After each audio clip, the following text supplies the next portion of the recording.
neural networks. Okay, thank you very much. Okay, so I'm Joost Huizinga, and I will be presenting my paper on does aligning phenotypic and genotypic modularity improve the evolution of neural networks, which I've written together with Jean-Baptiste Mouret and Jeff Clune. And so one overall goal within our community is to evolve neural networks that are structurally organized and that they exhibit modularity, regularity, and hierarchy. And for this particular presentation, I will be focusing on modularity and regularity. Here, modularity refers to consisting of distinct functional units, such as maybe pistons in your car or groups of nodes in a network. Everyone is probably aware of the fact that natural brains are modular, at least in some respects. But it's important to note that natural genomes are modular as well, at least when looked at in their gene regulatory interactions, which are shown here. Regularity refers to the compressibility of the description of a structure, and that means that if I want to describe the front of this building, I only need to describe one window and then say how it's repeated. And something similar is true for the connectivity pattern within this network. Now, the reason we want structural organization is because it improves evolvability. Modularity can improve evolvability by allowing modules to be optimized separately or by allowing modules to be rewired and maybe turned into something else. The main advantage of regularity is the reuse of information, such that when you have a regular structure, you don't have to reinvent the wheel, or in this case, reinvent the window. Now, the reason why we want to have these properties is because real-world tasks require many different behaviors. For example, if you have a robot and you want to explore an environment, you probably want to be able to have it move forward, move backward, be able to turn, jump, etc., etc. And we want all these, come on, go away.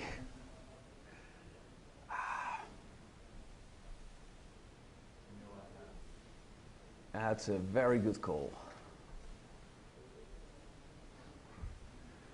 And we want all these behaviors to be in a single network. We want generalist network. We don't want to have 6 separate networks, each solving one of these tiny little tasks. And that means that similar behaviors can benefit very much from reuse of information. Moving forward and moving backward are not very different behaviors and can probably benefit a lot from just minor changes, as in they benefit a lot from regularity. Whereas behaviors that are more different, like maybe jumping and crouching, would benefit more from separate optimization. They may benefit more from modularity. So that provides us with a little bit of conflict, because if we reuse information, can we still optimize these modules separately? Well, the answer to that question depends on our genotype, our phenotype, and the encoding between them. So to give the most obvious example, if our phenotype is completely entangled, then a single mutation, even if it only affects a single connection in this network, still affects all behaviors of that network because the network is monolithic. So to solve that issue, we want a modular phenotype such that there exist different modules that correspond with different behaviors. And now if a single mutation affects a single connection, it only affects a single behavior. However, that means we have direct encoding, and we've lost the advantage of regularity. We've lost the advantage of reuse of information.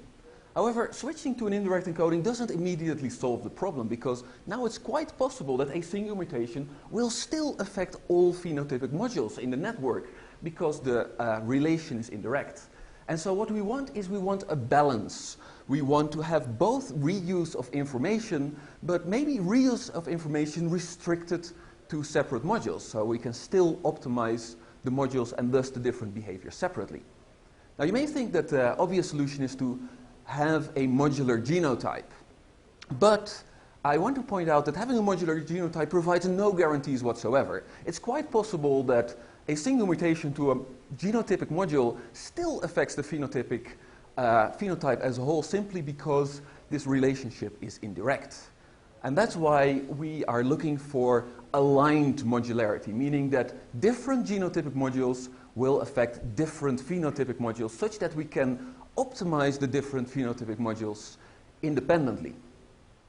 And that brings us to our main research question and title of the paper that you should now be able to understand. Does aligning phenotypic and genotypic modularity improve the evolution of neural networks? And I will show that, at least under some circumstances, it does. So before we can start, we need encoding a genotype that can actually express modularity. So for that, we're using CPPNs, or compositional pattern producing networks. And these are networks of regular functions. And the advantage of having networks of simple regular functions is that you can combine several simple regular functions to create patterns that are quite complex, but that are still regular. Now, initially, these CPPNs were created to encode images, but they were later extended to also encode neural networks in an algorithm known as HyperNet. Now, if you are unfamiliar with HyperNet, the main thing I want you to get away from this is that our genotype is a network, meaning that it can be modular in the exact same way that our phenotype can be modular. And if you are familiar with HyperNet, you may want to know that we are also implementing the link expression, or LEO extension, posed by Verbensis and Stanley in 2011. So we're testing our question on two tasks, namely a pattern recognition task and a robotics task. The pattern recognition task is yet another variant of the well-known retina task by Cashin and Allen. And the idea is that we have a retina, and this retina has to tell whether there's a left object present out of that list and whether there is a right object present. And note that in this variant, there are two separate outputs for the left and right object, meaning that there is no reason for evolution to connect the left side of the retina to the right output or the right side of the network to the left output. The second thing to note is that our left objects and right objects are different. And in this way, we're basically forcing evolution to come up with two modules that are different.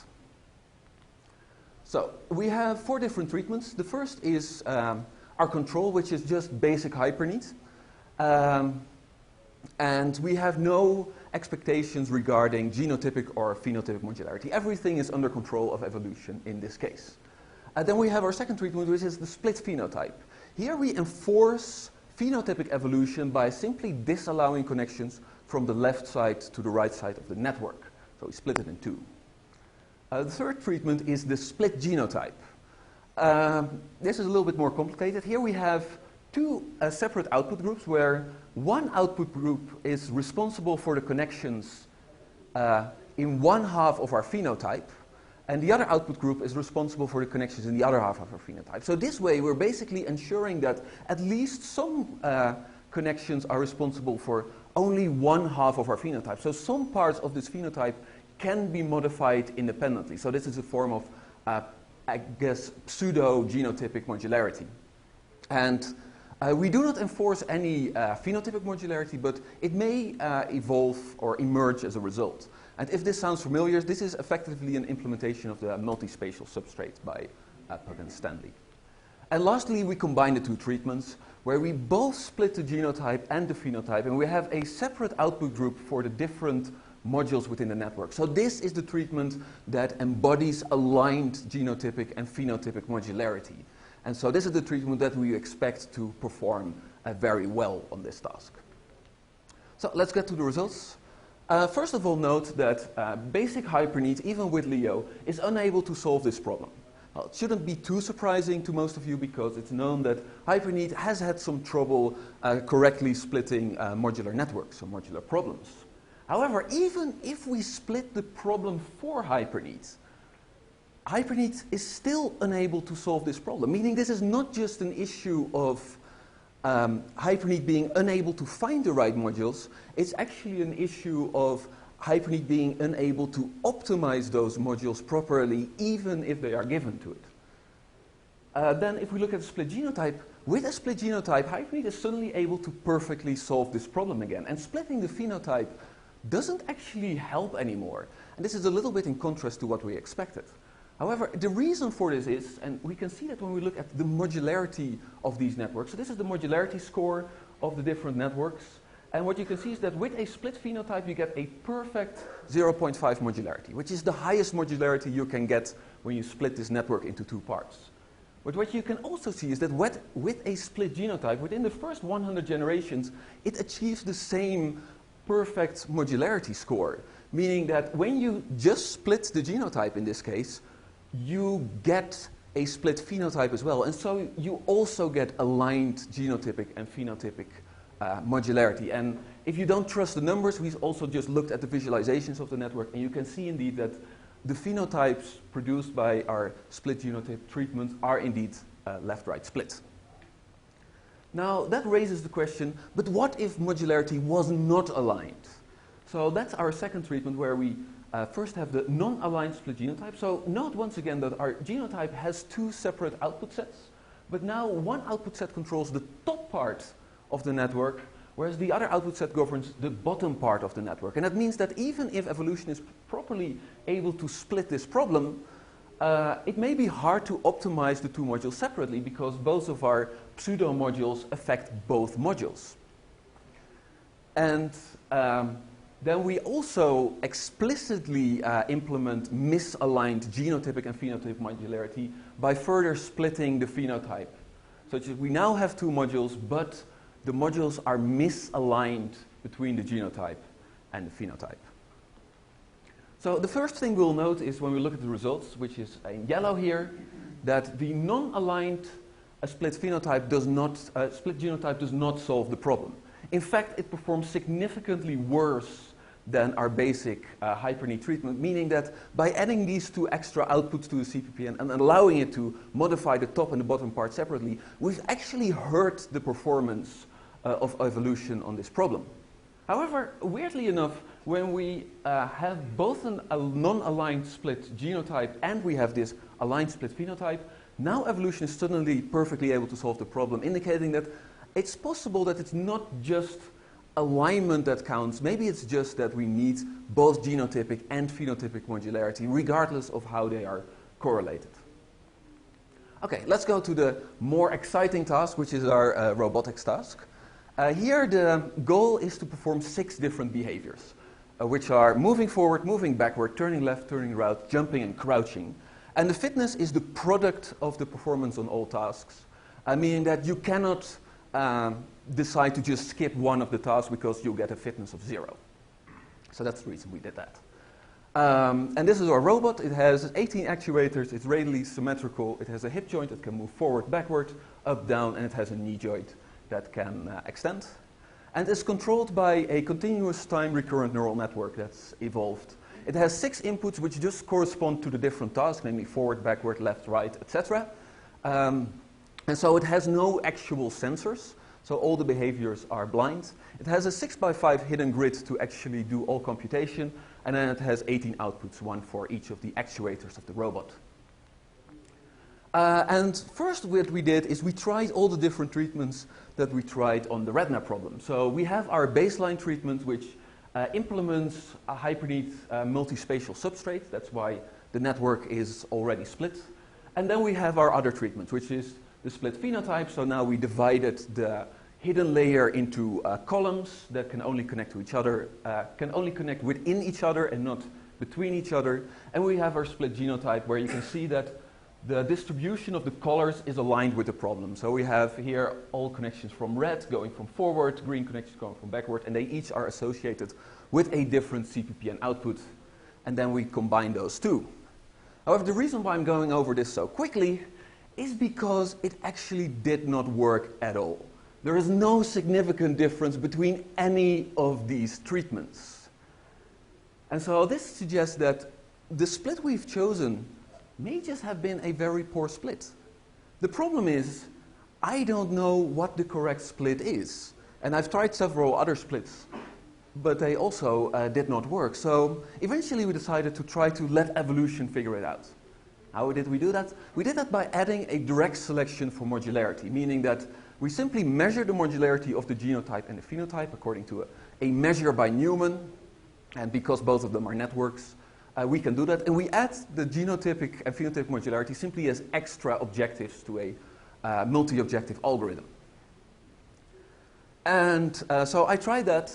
And when we add a pressure to increase phenotypic modularity, performance decreases significantly. It gets significantly worse.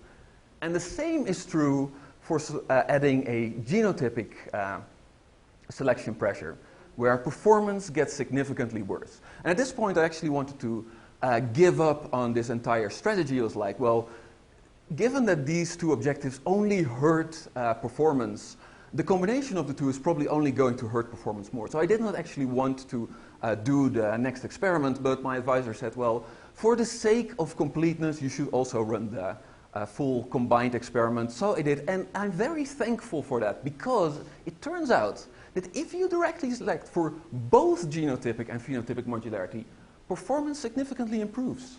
Even though if you select for either of them individually, performance significantly degrades.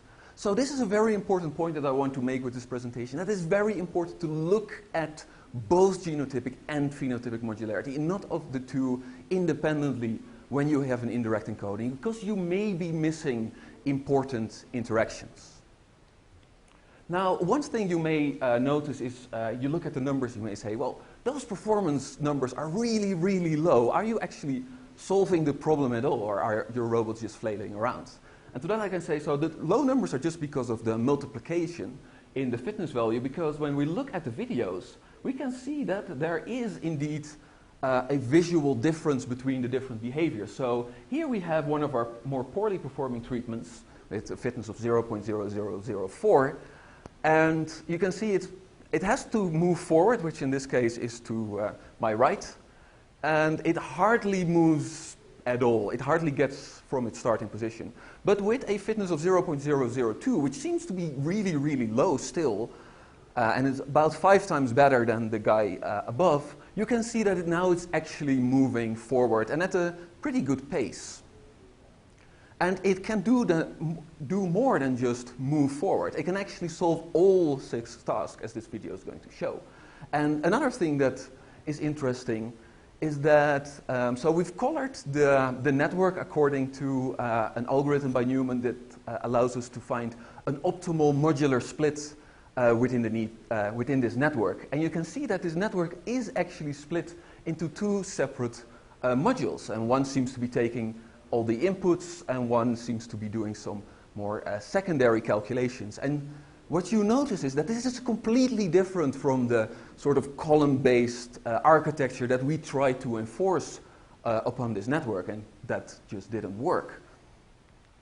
Another cool thing about this algorithm is that it didn't stop at 5,000 generations, which is where my previous graph stopped. It actually goes on increasing its performance up to 15,000 generations. In fact, it actually doesn't stop at 15,000 generations. It increases performance up to 25,000 generations, and it may actually improve performance even beyond 25,000 generations, but I'm still having to schedule those jobs on an appropriate supercomputer. So this is another result of one of our robots after, this time, 25,000 generations. And what I like about this one is that you can see how evolution is selecting between different tasks. And you can see the different columns that activate for different tasks. And depending on which of these columns within the network are active, you get a different behavior. And so this way the inputs can perfectly basically select which task needs to be performed at any one time. So this work has shown some interesting things, but it also raised a few questions. Namely, first of all, when we select specifically for genotypic and phenotypic modularity, I've shown that it improves performance, but I have not shown that it aligns. And I'm still trying to figure out a good method of showing or testing whether this genotypic and phenotypic modularity is actually aligned when you let that be handled through selection by evolution. Second, I mentioned at the start modularity, regularity, and hierarchy. And so what's the role of hierarchy within all this? Do we need hierarchy in the phenotype? Do we need hierarchy in the genotype? Do we need it in both? Does it need to be aligned? So that's another open question that we're looking to tackle in the near future. And lastly, how general are these results? Is it just specific to this one multimodal problem, or can we just generally increase the performance of hyperneeds by having genotypic and phenotypic modularity? So, in conclusion, first of all, I've shown that aligning genotypic and phenotypic modularity can improve the evolution of neural networks, at least when compared to having no such modularity at all. Second, I've shown that having an appropriate modular decomposition is extremely important, and that manually choosing such a decomposition may not work. So this emphasizes the point that we have to look at techniques that can have modularity evolve rather than having us pick it manually. Thirdly, phenotypic and genotypic modularity may not actually provide the benefits without the other, meaning that we need to study both. We can't just look at either genotypic or phenotypic modularity when we look at an indirect encoding. We need to look at both and to make sure that we're not missing important interactions between them.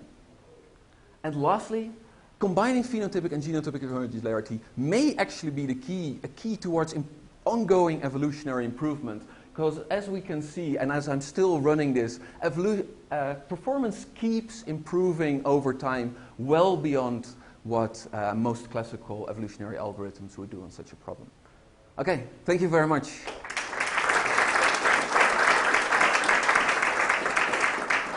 Yes. So I have two questions. When you're evolving the modularity here, does it always do the same phenotypic split in the neural networks? Is one question. And the other is the modularity continuing to change over this, or can you extract that now and then perhaps speed up the evolution? So no, the solutions are different every time, basically. So I constantly get these weird different modular solutions that process information in a different way, yet still perform very well.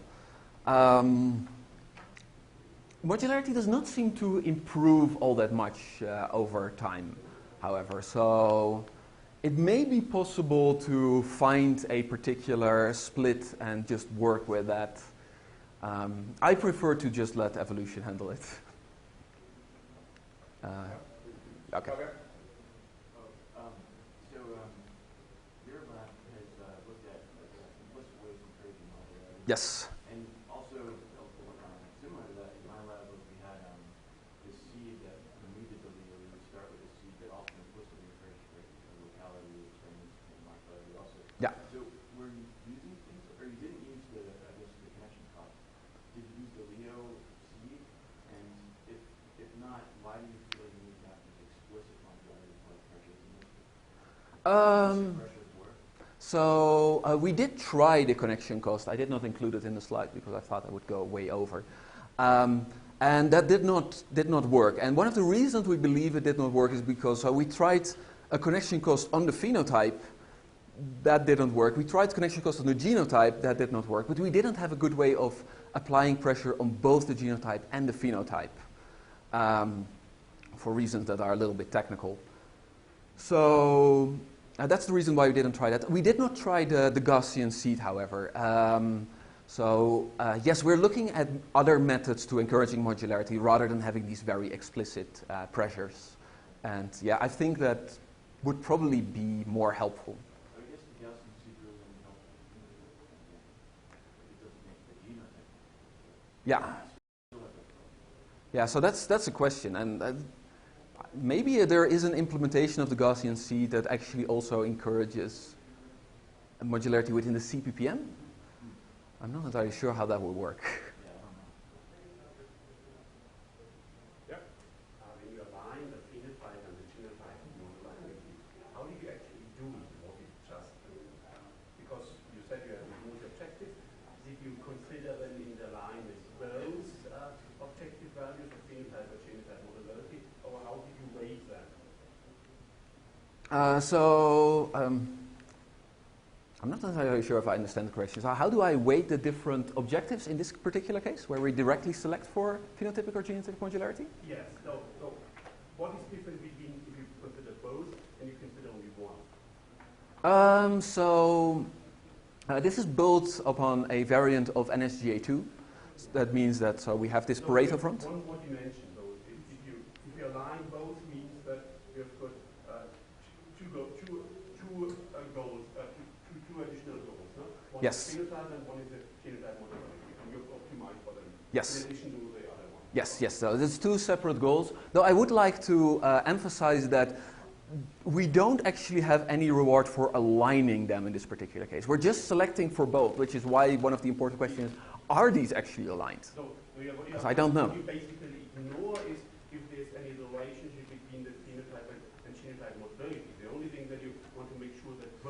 then the phenotype and the genotype modularity is high. No? Yes, that's correct. Yeah. That's what you want. Okay, Yeah. I got it. All right, let's thank our speaker again.